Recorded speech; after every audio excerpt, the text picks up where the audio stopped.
getting a little too extreme with the dancing along to the intro music. Hi guys, welcome back to Previously Gifted. My window's open today, so you may be hearing some ambient noise. And if you can't, it's just me. Pay no attention to what you can't pay attention to. Welcome back to Previously Gifted.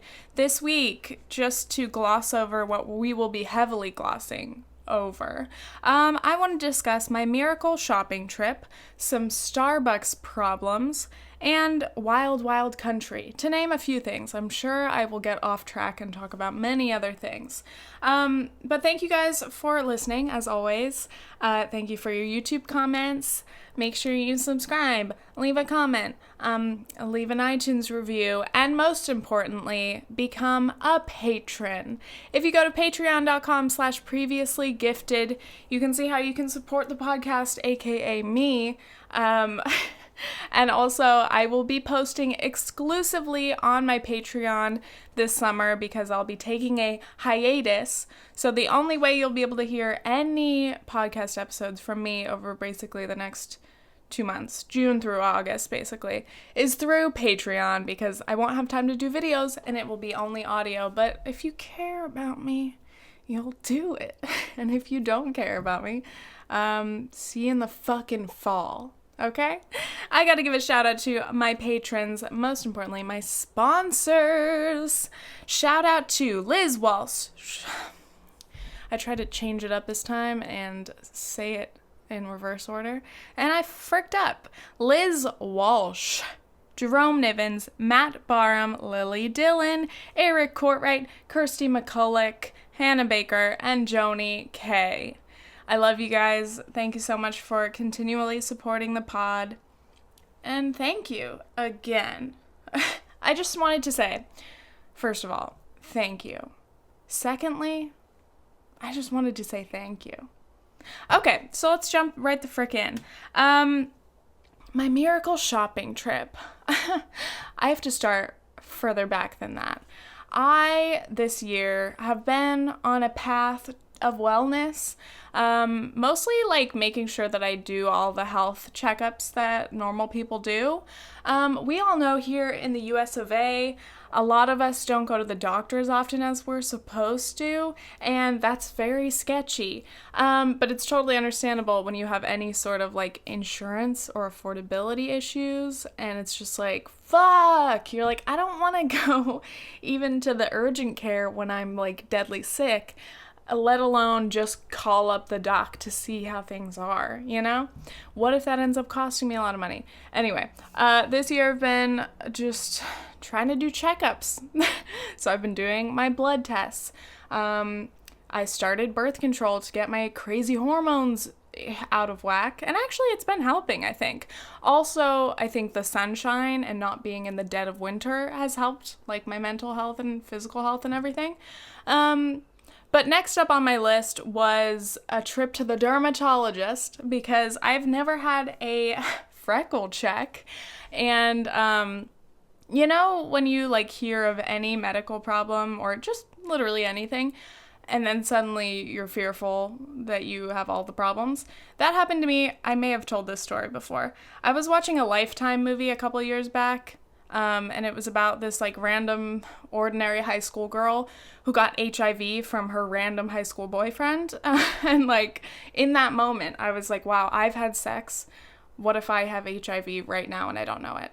Terrifying. That was one of the blood tests that I just did, and I don't have HIV. So that's great news. But anyway, yeah, I get very freaked out. I mean, these are real things. By the way, go get an HIV test. Get your STI tests. Like, there's such a weird stigma around it, which makes sense because it's like, you don't want to walk into your doctor and be like, hey, I need an HIV test, thinking that they'll go, oh, are you like having dangerous sex or something? Or do you do like intravenous drugs? Your doctor's not going to judge you. Literally everyone who has sex should have these tests done. Just make sure you're safe, and then you can keep all your partners safe. Anyway, it's all about medical safety here.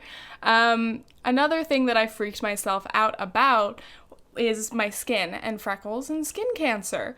Yeah, I had never had anyone like look over my freckles or moles.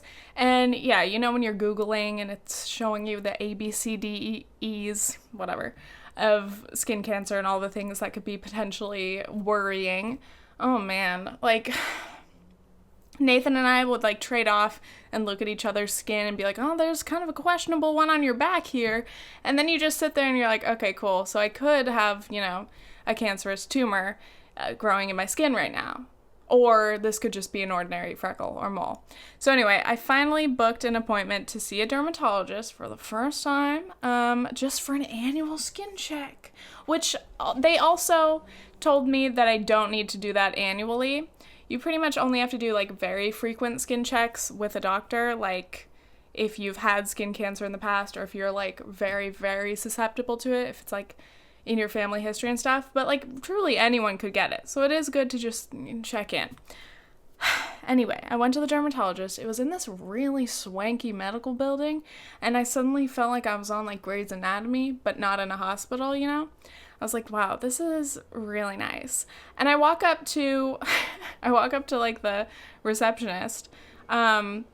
That day I had freshly washed hair, which I look like shit today, so you wouldn't be able to like imagine this.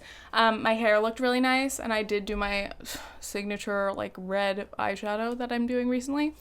And I may have been wearing my orange jacket, so it was just very colorful.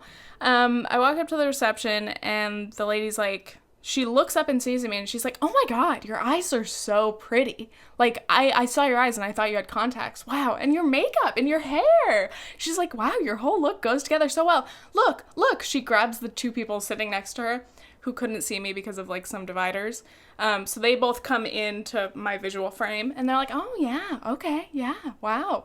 And I felt so uncomfortable. So I was like, oh, thank you. But also, like, now I have three people just like, staring at me. What are you supposed to do in that situation? Strike a pose? Flip your hair? Thank you. Anyway, it took way too long to get my paperwork done and get out of that room because I didn't want to talk to them anymore. Even though they were very friendly and it was really nice for my confidence, it still made me a little uncomfortable. Anyway, I go in. I love going to the doctor. It's so funny. I'm like beating my fears because as I've said, like I'm not the type of person who goes to the doctor often. So even like little things like wearing the gowns and like having exams done feels new and like weird to me. So I'm like, I'm brave for taking off all my clothes and putting on this gown. Anyway, so I did exactly that. I was only wearing my undies and my gown. And this, like, pretty blonde doctor comes in, and she's like, hi, my name is Dr. So-and-so, like, let's do this. And, like, she's just so soft. I'm like, wow, what a wonderful woman. She, like, grabs my hand and is, like, flipping over my arms and, like, touching me lightly, and I was like, this is crazy. Wow. I was like, am I questioning my sexuality or what? But not really. It was just, like, she's literally just looking at my skin, and she's nice, I'm nice. But she was complimenting me again. She complimented my hair. She complimented my makeup. I was like, yes, bitch, it's a good day. But then she was like saying really nice things about my skin. She's like, wow, you have gorgeous skin. Oh, beautiful. She looks over like my whole front of my body and she's like, I haven't even seen a mole yet. And then she's just like, turns me around. She's looking at my ass. I was just like, okay, all right. But yeah, she was very complimentary. And I left and I was just like, wow. Holy shit. Like, I did not expect for everything to go well. By the way, all of my freckles and things were all good. Nothing looked suspicious. But they did have another doctor come in as, like, a second opinion. She looked me over again with their little device with just basically, like, a flashlight magnifying glass. I don't know. But they're, like, looking at some freckles up close, and they're like, all right, you're all good. But anyway, I expected to just go and have some freckles looked at. And I left this dermatologist appointment just being absolutely gassed up, dude. Not like physically, but like they gassed me up. My head was a fucking balloon. My ego was through the roof. I was happy, feeling good about myself. And most of all, got to rest assured that my skin is fine, but I do need to wear sunblock and all of that, you know. So I leave the dermatologist appointment And like, I had already Googled prior to my appointment if there was a Starbucks nearby. This was on one of my days off. I needed my coffee. And there was one within like walking distance. So I was like, fuck yeah, bitch. Which doesn't happen all the time because we're out here on Long Island. Most things are not walkable. So like, it was a pretty lucky sitch. So I'm like going toward the Starbucks, which is maybe like 2 blocks away. And I'm coming up on this shopping center. And like, it's just an ordinary shopping center, my friend. But I was like so excited by it. I see, what? I don't know, like a Vons. Just, this doesn't make any sense. It was like the most average shopping center. There was like a Shake Shack. And then there was a Macy's backstage. And in that moment, suddenly, I was like, I deserve to go shopping, you know? So I go into this Macy's backstage, and usually I'm not a fan of Macy's. I don't like big old department stores. But what I didn't realize, this was basically like a Nordstrom rack of Macy's. It looked like a little, like more like a TJ Maxx than anything. Had kind of thrift store kind of vibes. So anyway, I walk in, I've got my day, so I'm just taking my time. I was going to look for a purse, because I've been wearing this green purse that you've probably seen on my Instagram for the past, 2 years. It was actually from one of my ex's grandmas, so shouts out Guna, thank you, I loved that purse, and I wore the shit out of it. But I'm like, I think it's time for me to get a new purse. The, strap is wearing away and stuff. And I've really been eyeing just a simple, kind of slightly smaller, plain black. I still like the shoulder strap kind of purse. But yeah, I'm just maybe I'll just get another purse. So I go to Macy's backstage and I'm looking through their purse section and it's just all shitty. It's nothing is simple. Everything has sparkles on it. And I was just okay, it's a no from me. But that brings me to the shoe aisle, and I was like, oh shit, okay.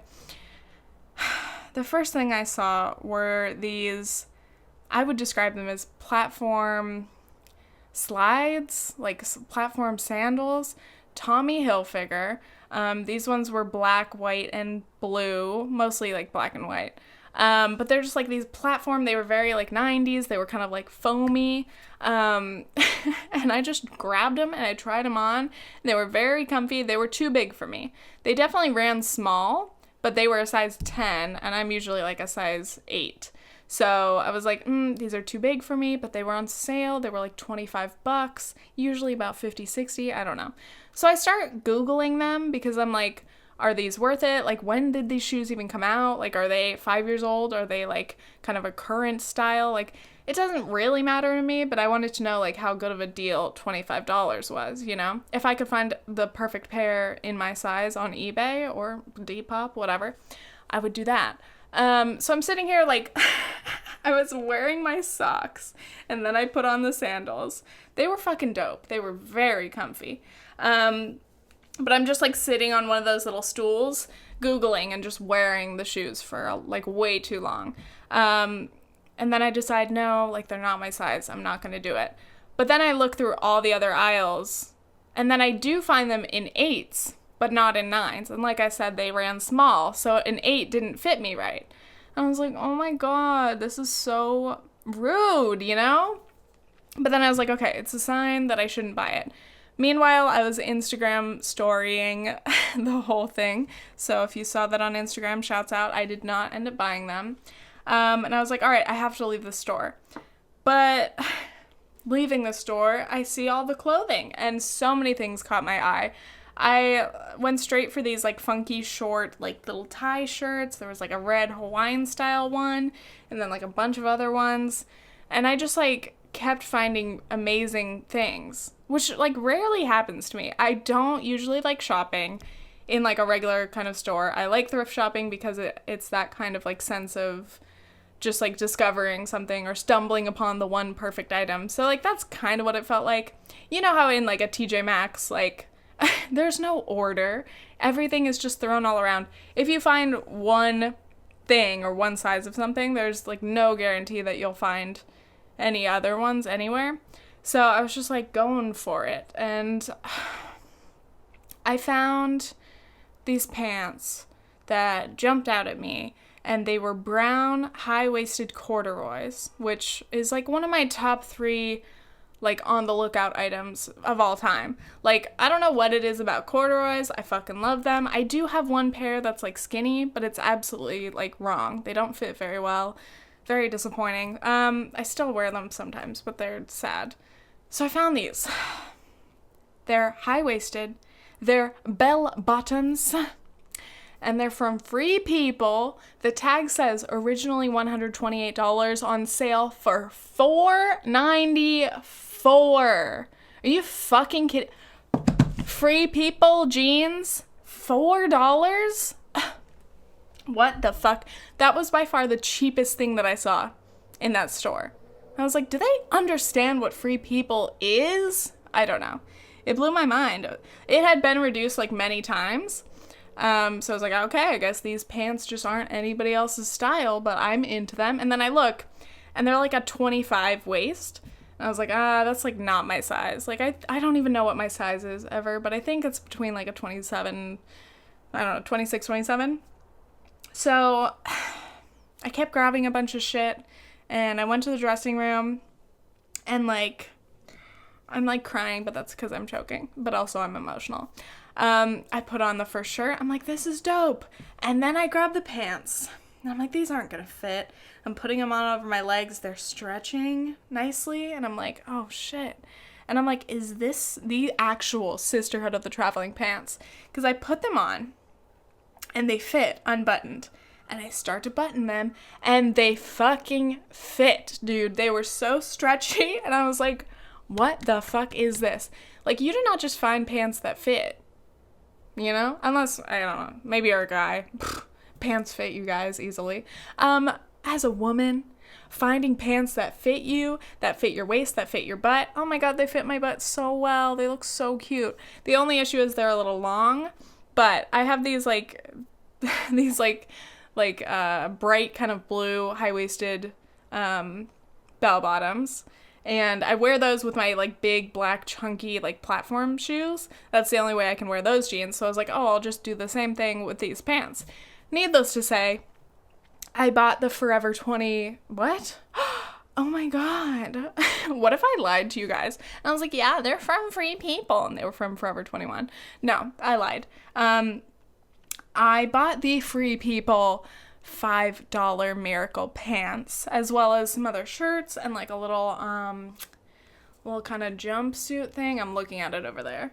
But anyway, it was an amazing shopping trip. Like, rarely does it happen that I'm in the dressing room and things fit and I feel good. Like, you know, I'm so bored of shopping because like so often you're trying to find just like anything and like nothing fits, and it just makes you feel bad and ugly about, and you know, just makes you feel bad about yourself. So to have like the opposite happen, like right after I was gassed up by the dermatologist office, I was like, today's my day, bitch. Here we are. Let's buy some clothes. Even though, I don't know, I always feel a little guilty buying clothes, which is annoying. I mean, it's good to be aware of, like, my consumer habits, I guess. But, like, I cannot go to the mall and walk into a Zara, H&M, Forever 21 and feel good anymore. So I just try to avoid going in there at all, because I know I'll see something cute and I'll want to buy it because it's cheap. But I have to actively remind myself, no, bitch, that's fast fashion. Don't support that shit. But then I look at any other store, like, I'm like, oh, Madewell has such cute stuff. And then I'm like, oh, yeah, that shirt is on sale for $60. That's a no for me. Like, trying to shop for Miami, I was like, I need some cute clothes to wear on the beach and be comfy in warm weather, because I have, like, nothing. Nathan and I were at the mall, and, like, I could not let myself go into Forever 21, because I fucking knew if I went in Forever 21, there would be cute summer dresses. They would have some cute-ass rompers. They would have some cute-ass jumpsuits. But I could not let myself. So at least at a store like Macy's Backstage, shouts out, sponsored, I wish, give me my $81 back. I spent $81 on like 5 or 6 things. That's pretty amazing. I got some good stuff. So anyway, I felt really good, and it is more fun, I think. I think it's a lot more fun than shopping in a store where there's so much of a surplus that like so much of it is just gonna go to the landfill. I mean, like that's why stores like that exist. Obviously, those are the unsold items, which almost makes me like happy. I heard this like discussion recently, I don't know what it was, but it was someone talking about fashion, and they were talking about how like I think it might have been Crystalia. I think so. Whatever, saying like in fashion, like, or maybe Safia? It doesn't matter. They were saying basically things that are very fashionable get like very, like they go all the way to ugly. Because sometimes things that are so good, like, aren't in fashion. And I don't know if that makes sense the way I explained it.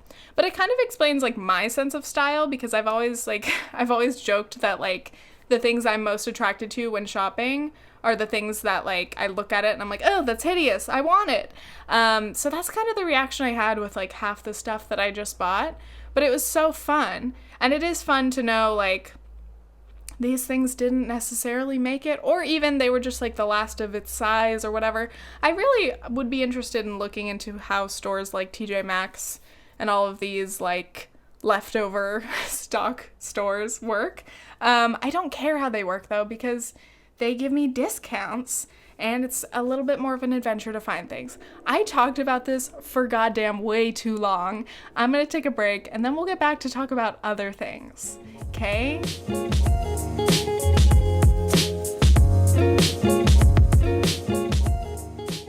Alright, welcome back, my dudes. I always have to take like a literal breather because I get to the point where I talk way too fast and I can't pause comfortably. Mostly because I'm aware that like I breathe pretty loudly, and if I take a second to breathe, I'm like, they can hear everything. Just avoid it by not breathing. But then I'm like speaking really like, it's a podcast. I have to chill out. Next, I want to talk about some of my barista problems. Shout out to any of you who are also baristas or work at Starbucks. I'm sure some of you will agree with me about some things, or you may disagree with me. The one story I told a couple episodes back about the lady with the Americano who like kept having us remake it in the middle of a rush. Somebody commented saying that they work at Starbucks as well, and that they disagreed with me and thought like, it's Starbucks. We, like, our whole promise is to remake a drink until you're happy with it. And I do agree with that. But I think as a customer even, like, if you're so dissatisfied, like, why would you want baristas who are clearly stressed and don't have the time to, like, fix a machine or collaborate, whatever that word is. If we, in the middle of a rush, don't have the time to, like, fix the machine and make it whatever way you want it, like, us remaking that same drink over and over and over, it's not going to come out differently. So in that moment, I'd be like, okay, like either give me a refund or I'll just take this slightly watery drink this time, I don't know. That's just me, but some people have another opinion. Anyway, I wanted to talk about some Bucks problems. Here's the thing. Some days I go into work and I'm like, ooh, I hope I'm on bar today, because bars, when you're making drinks, you tend to be a lot busier because obviously it takes longer to make drinks than it does to ring people up.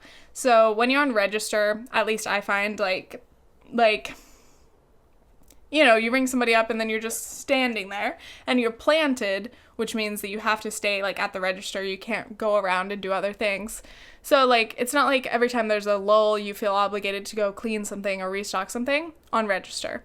And same thing for bar, but like the drinks never end really. The longest like lull you have on bar is like a second to catch your breath and maybe like restock lids quickly or something. But I like bar because it does make my shift go by faster and I just stay occupied and I don't have to talk to people as much. All I have to say is their drink and thank you. So anyway, I like bar, I like making drinks, but I get so fucking sticky, dude. Like, you're getting every kind of syrup all over your hands, your arms. I wear this shirt, I wore this to work today, and it's brave because I get syrup splattered on my, like, forearms all the time. And then recently, like, I don't know what happened, but like something shot out sometime, and like I got some kind of syrup under my bangs, like on my forehead in the middle of a rush. It's always in the middle of a rush. And I just had to keep going, but I was like, I'm pretty sure I visibly have syrup in my hair and on my face right now, and I can't do anything about it. That's probably like my least favorite situation on bar, is like being gross, because I get really like greasy, I think. Like, I don't know, I just feel like the coffee oils in the air like get on my face, and obviously I'm probably sweating a little bit too, but I just feel so greasy, and I'm not a greasy like person. My skin is naturally pretty dry. It's only while I'm at work, on bar, running around, whatever. But yeah, like I feel so physically like ugly, and then I'm just sticky, and you wash your hands. Or my biggest thing, I want to keep the counters clean, because there's a point where the counters get so wet because you're rinsing things and blah, blah, blah. The counters get so wet that like your cups will start to float on the counter because there's like so much water on them. And then there's like milk and there's syrup, and oh my God, that's what I'm dreaming of during a rush, is like time where I'll be able to like clean the counters and actually dry them and have them be nice and not sticky for a second. But anyway, recently, I don't know how I've been doing this, but I have a problem with lids sometimes, mostly Frappuccino lids, where I'll just like, it's so frustrating. You have to be careful. You can't overfill it, the Frappuccino, especially if you're adding whip, because then some will seep over the sides, and then for some reason when you're trying to put on the lid, it just doesn't want to go on, and like it just won't snap. And then, oh my God, it's happened so many times where I make the perfect Frappuccino, and they're painstaking, dude. It takes so much effort to make a Frap, especially when you have a whole line of them to make, you know? So I'm like making this Frap, I'm trying to hurry, and like I pushed the lid too hard, and the whole thing just went and like flew onto the wall and the blenders and all over the counter and the floor. Luckily not on me, because that would be hell.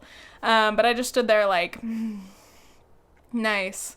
And like it's happened multiple times in the past few weeks, and like there's always someone nearby who sees it and they're just like, oh, you all right? And I'm like, I'm fine. I have to remake that drink, and now this is a mess. So anyway, that happened to me like multiple times. I also, I was like, I had a cup of like milk to like put ice in, and it was like during a very busy time, and I turned around and I ran into my coworker, and like the cup did like a Lizzie McGuire kind of splash. And like it landed on me, it landed on her, I felt it over my shoulder, I knew it was in my hair. Milk! And I was just like, oh fuck. And again, you're in the middle of a rush, so you can't even take a second to like really wipe everything off of you or like check that you look normal. Oh my God. Another thing I've done, we have these little like, basically it's like, I don't know how to describe it. It's like a little spout that sticks up that you can put all the cups and different things into, pitchers and stuff, to rinse them quickly. And if you say you're like rinsing a lid, I don't know, like a Frap pitcher lid, if you hit it at the wrong angle, obviously it's going to spray out. So like one time in a hurry, I did that and it shot me straight in the eye. And I was like, okay, my eye makeup is for sure melting. Like my mascara, my fucking eyeliner, whatever. I was like, I just shot myself in the eye and now my bangs are wet. Like I for sure look like a crazy fucking idiot now. That's the worst. The last thing I want to talk about, I don't know why this has been happening recently, but like it's not even a major thing at all. It's a very minor thing. But like there are customers who, okay, I don't know, like the only behavior that bothers me is when it's a rush and people get ridiculous. This happened during a rush where like, okay, you can stand and like kind of look over the counter, like over the bar, and you can kind of watch me make drinks and stuff. So you should be able to see the like line of cups, but I'm sure customers don't pay attention to that other than looking for their own. But like when I'm on bar, I'm making like at least 2 drinks at once. So you're going through all these sequences, like you're trying to remember what like syrup and milk, and you're already planning so far ahead for the next drinks just to like stay in your little routine. So customers sometimes will interrupt me and be like, hey, where's my drink? Like looking at everything I'm making. And I'm like, what? oh my God, where's my drink? I'm like, one, what's your name? What is your drink? I didn't take your order. I don't know you. Like, I haven't even barely like looked up and actually registered anything because I've been so focused on these drinks for like the past hour. And then suddenly someone's like, where's my drink?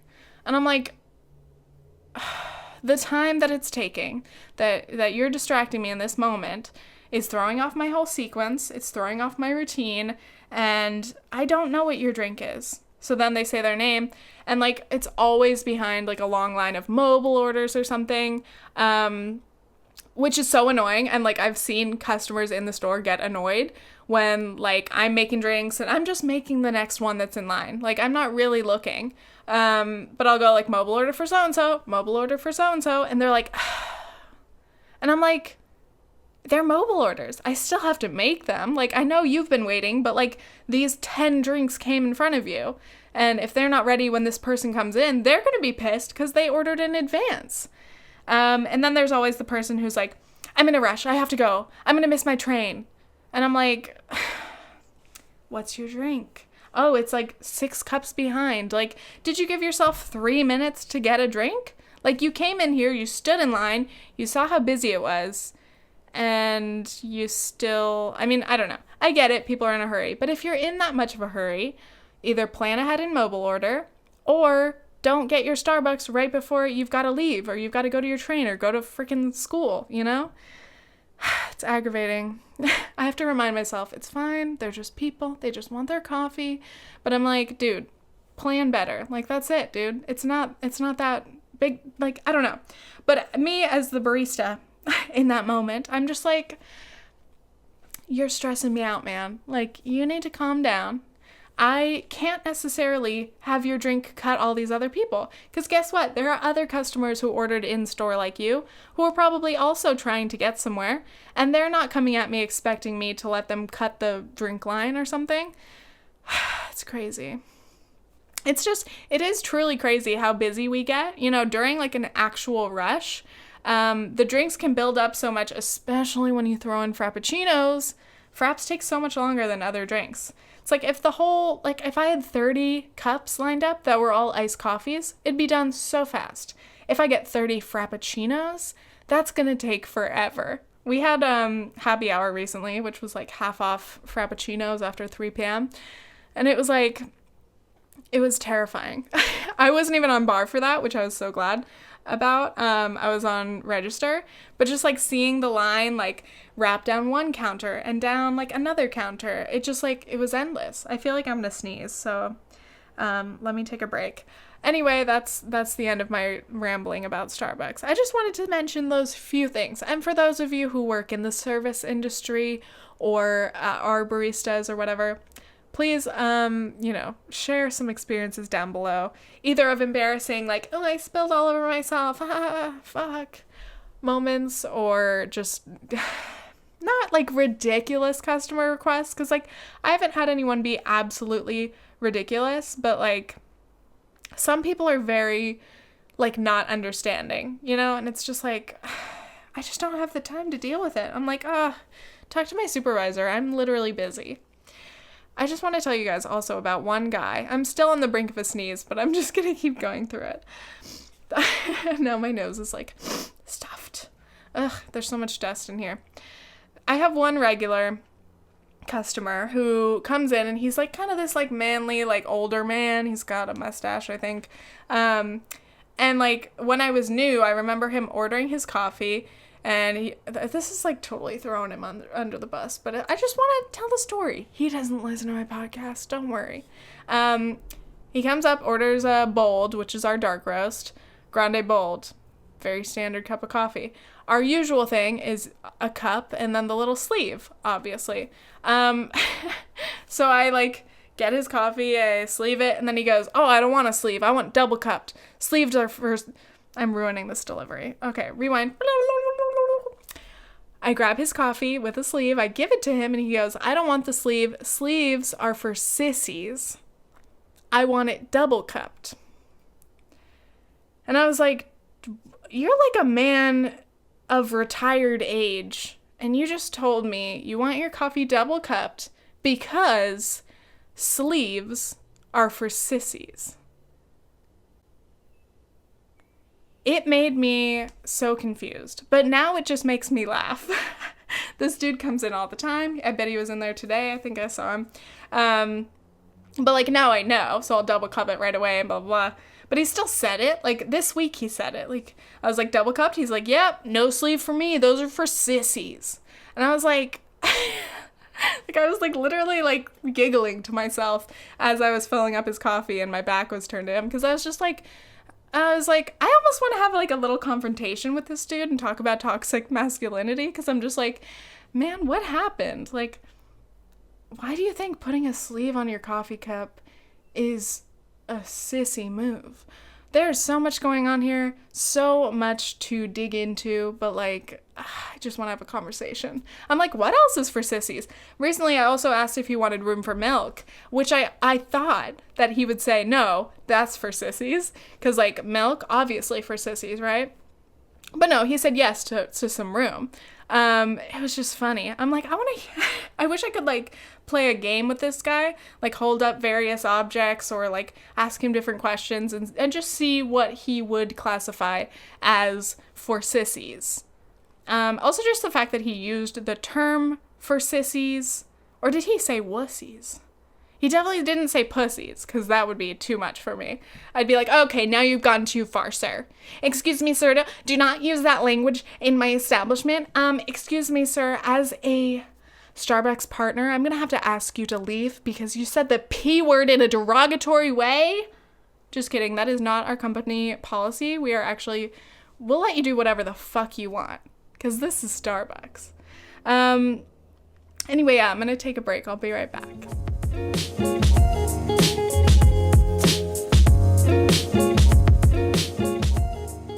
All right, hello my dudes, welcome the frick back. Last thing I wanted to talk about, I'm amazed that I only talked about these things and it's taken up so much time. Next thing I wanted to talk about was Wild Wild Country. In case you don't know about it, it's a new documentary series on Netflix. You should absolutely watch it. Basically, I had heard just a little bit about this beforehand. A lot of people were talking about it online and stuff. The gist is like this guy called the Bhagwan, who is like kind of a spiritual leader in India. He brings his followers to this random like town in Oregon to set up like basically an ideal city. And just, like, that's where they're gonna start their movement, or, like, continue their movement and build their perfect society. Obviously, it's fascinating. A lot of people throw around the word cult, and, like, oh, man. I don't even know where to begin. Like, I asked Nathan if he wanted to watch it. We have been flying through so many different, like, series, and, like, we just can't watch something long enough, you know? Like, we binge watch things so fast that, like, it's over in a few nights, you know? So we start this one, and, like, the first episode starts a little slow. It's, like, 6 episodes, and they're, like, 45 minutes to an hour long each. So it's, like, it's a lot. But the first episode starts out very, like, mysteriously and not quite chronologically.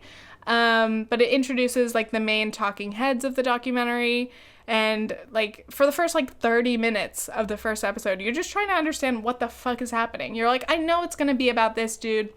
I know it's gonna be about this, like, movement or this group, but, like, they're not really telling us much. So it hooks you in because you're intrigued. But, they also have, like, the opponents, so, like, the people from the town called Antelope, Oregon, which was, like, literally population, like, 50 people. Like, only old, like, conservative retirees lived there. And suddenly, like, this huge amount of land, like 80,000 acres, is bought by this, like, mysterious group from India. And then all these people move in, and they're just like, what's going on over there? It's absolutely fucking crazy, dude. I don't want to spoil too much, but, like, there's so much that goes on that, like, I really couldn't spoil it for you. But yeah, it is absolutely fascinating. I could not believe that I had not heard of this before. The group is called, like, the Rajneeshis. I I'm like forgetting things already.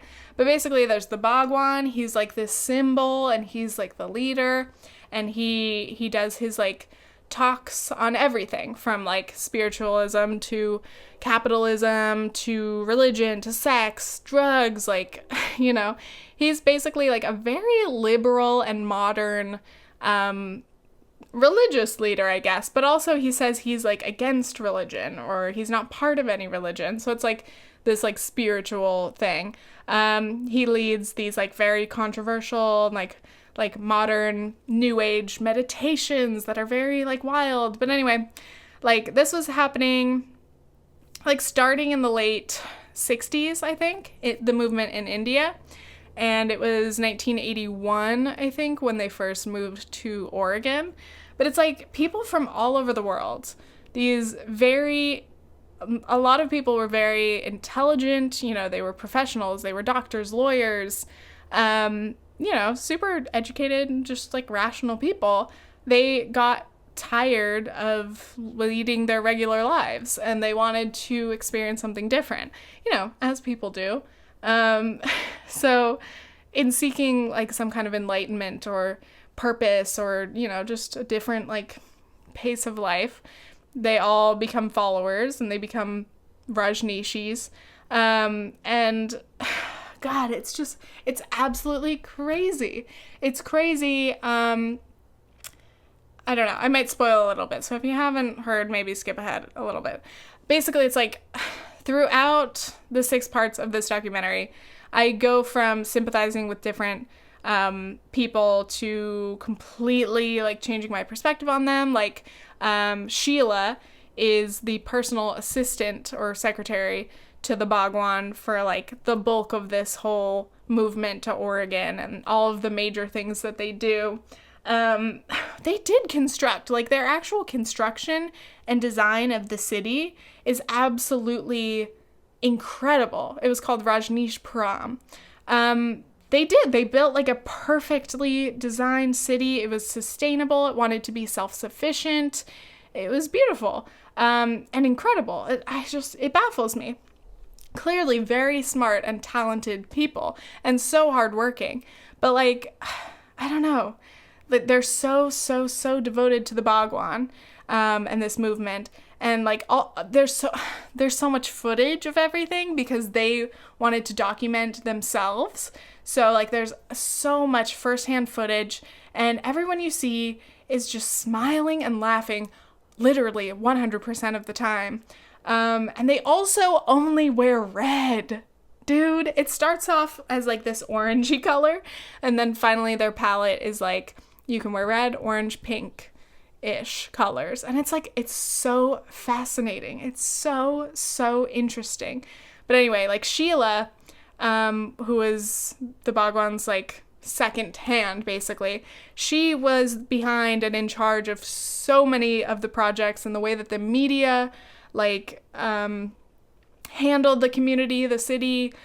She was the representative. She was the face.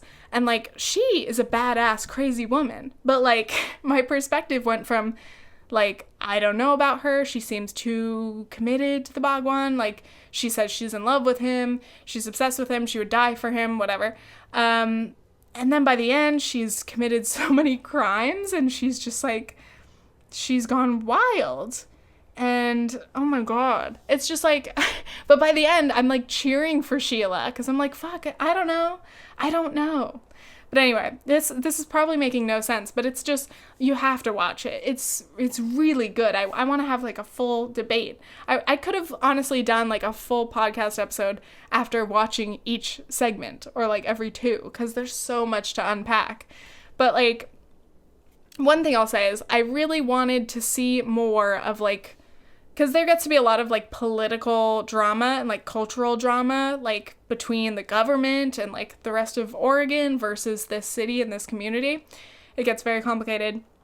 But like, I wanted to see more about like the day-to-day lives of all the people in Rajneeshpuram, like, because they talk about what they do. They're all kind of working or they've got their places in the city. and they eat together. They get their 2 beers a day. Apparently there was a lot of sex going on all over the place, but like I wanted to know like day to day, like what the beliefs still were and like what the teachings were. I don't know. Because I'm just like, it blows my mind. And that it's the fascinating thing about like any cult, and you look at like who its followers were, you're like, how could this like, you know, mild-mannered, very adjusted person become so committed to this person and this leader or this group, and how could they kind of lose their sense of self, or how could they lose their sense of justice, or, you know, like they just become so like absolutely devoted to this group or this, you know, whatever. How do they do that? How do these smart people do that? And it's like, that's the fascinating thing. It's like, these people are not stupid. And even if you were, it doesn't take a stupid person to become committed like that. Really, some of the leaders behind the group were probably like the smartest of them all. But like, you know, book smarts and intelligence like that has nothing to do with how hardworking you can be, or how loyal you can be, or how cunning you can be, or how dangerous you can be, really. So it was just, it's absolutely fascinating. It is such a good series. It ended and I was just like, wow. Because by the end, you're like, okay, how does this all wrap up? How does everything come together? Like, how are the people that we're seeing in these interviews, like, how are they not still in prison, you know? Like, how does this ever come to a resolution? It's fascinating. I don't know. I really enjoyed it. If you haven't seen it, you should. But other than that, we started a new series. Of course. Literally, it doesn't even take one night. Like, we've barely been watching movies lately. We've just been watching, like, a lot of, like, Netflix or Amazon shows. Also a lot of British shows. So we've been watching a show called The Undateables, a lot of which is about people who have disabilities, physical, mental, you know, dating, and how, you know, they struggle to find people, or they struggle to like learn how to go on a first date, or they want a relationship but don't know how to really pursue that. And that show is awesome. It's really great, and it can be really sweet. We also were watching The Undateables, and there was another British one. Oh, Age Gap Love. That's on Netflix. I mean, it's about age gap love, age gap relationships. So, you know, it explores people who are like, okay, he was 17 when I met him and I was 40. Or like, I'm a 40-year-old woman dating an 80-year-old man and we just had a newborn baby together. It's fascinating. I love those kind of like social documentary shows, just because everybody likes to see a little peek into these like interesting people's lives. Even though it may, like, I don't know, you may be judgmental about it. There are definitely a few couples on there where I was like, okay, this is kind of fucked up. This seems a little manipulative. There seems to be some kind of, like, trauma here, or, like, she's literally got to be using him for the money. Okay, there was one couple on there who was this, like, what is he? This guy, I can't remember. I don't know. This guy, I think from, like, Vienna, he was, like, an 80-year-old, like, billionaire, marries a 24-year-old, and everyone's like, yeah, she's a gold digger, and she's like, no, I'm not, I love him, and she looks, like, so angry all the time, and they're always fighting. At this point, like, in the show, they had been married for, like, a week, and they're like, oh, being married is so hard, we just keep fighting, and it's like, I think you guys just don't like each other. I think that's the problem here. But anyway, they did end up breaking up. They were married for 2 years, and then they broke up. And I'm like, wow. It was like his like 5th or 6th marriage or something. And I was just like, this is so amazing. But anyway, we watched that show. I would definitely recommend that. We didn't finish that, I don't think. Actually, we may have. It also featured this couple that I had seen on YouTube, I think called like the May December Society or something.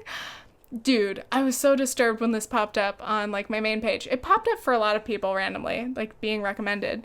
But it was this age gap relationship where I think the title is something like, "He's not my dad." And it's like this young woman who's maybe like 21, 22, and this like 50-something-year-old dude. And they're like, "Hey, we're in a relationship. We're an age gap couple." And they're just like, they're really interesting because they're both actors and they're kind of like, they try to be funny, but it's kind of uncomfortable. But like they popped up on the show and I was like, oh my God, I know them from YouTube. Obviously not personally. But yeah, I was just like, wow, there it is. YouTube saw it first.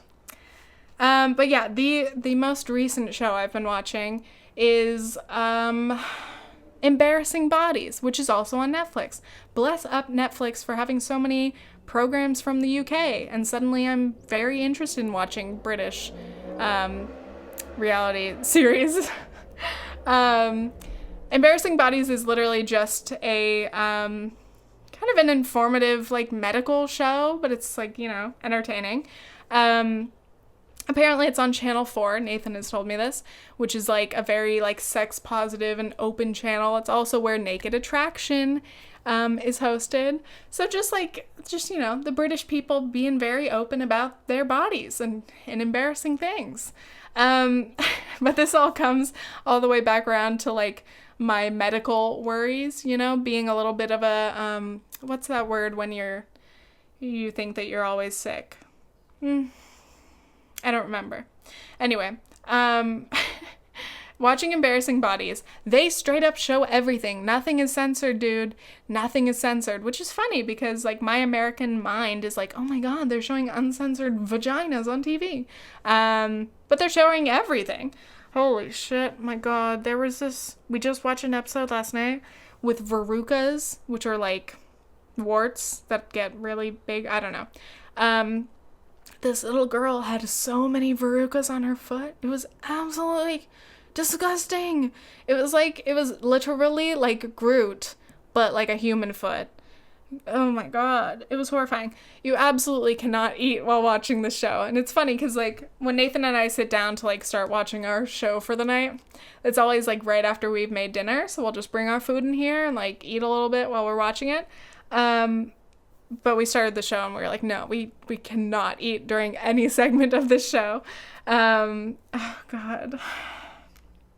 But anyway, it is really good to see people being educated. There's like a group of doctors and a dentist on the show who go and like they'll speak to different groups of people, or they'll bring their pop-up clinics like all around the UK or Britain, and basically just educate people about different topics. So they'll talk about boobs, they'll talk about vaginas and women's health, they'll talk about penises and looking at your balls to make sure you don't have any mysterious lumps, you know, things that a lot of people aren't very conscious of and don't make a point to like go to their doctor for or have their regular checkups.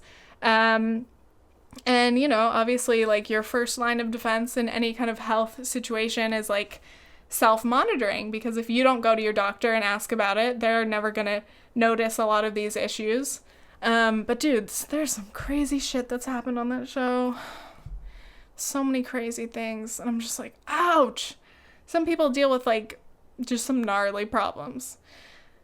I'm not gonna mention it. A lot of them involve prolapse, so just think about that.